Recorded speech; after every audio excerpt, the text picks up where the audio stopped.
So in this lesson, we are going to take a look at two new techniques that are called the Align tool and the Mirror tool, which will make your tasks previously which are repetitive and tedious to be done with only one tool quicker and more efficiently. You may notice how these two different levels appear here.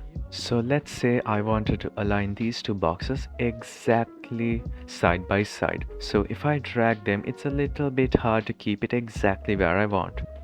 So then we use the align feature.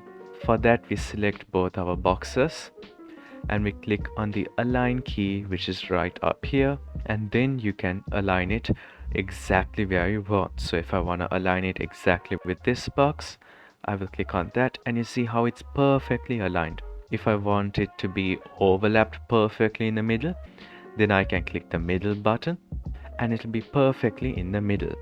So you can play around with the align feature and figure out how it perfectly aligns two shapes just where you want them. So you can also do this with maybe a square and a cylinder.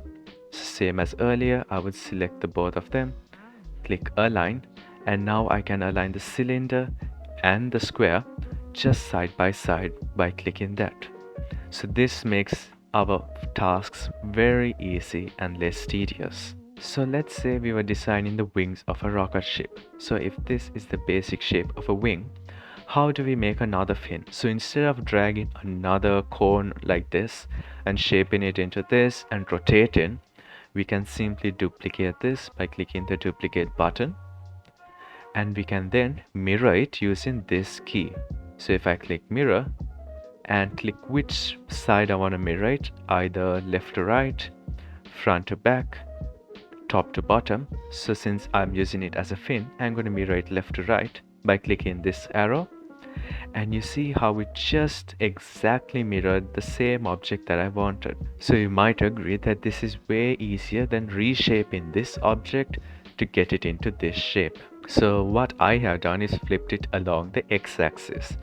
So you should also flip it along the y-axis and z-axis and be able to create different shapes very easily. So these are some very powerful tools that when you have something that can't be rotated, you can use this. And some shapes are strange and might not work the way you want by rotating them. So in those situations, you can always use the flip or align tool and you'll be all set to go.